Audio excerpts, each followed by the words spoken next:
All right, my dream job is probably to work as a dietitian for a sports team, preferably a professional one. That would be amazing.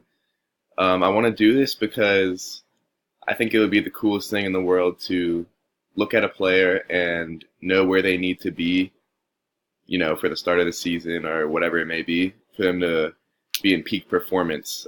I could know exactly what to give them, how to train them, um, for them to be there when they need to be. So that would be awesome.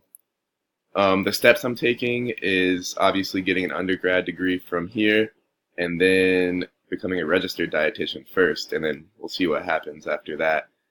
Um, this class could help me a lot just by learning about the theories, of organization and management in general, because if I did get to the point of my dream job, then I would need to have those skills to keep track of all the players and what I'm doing with each one.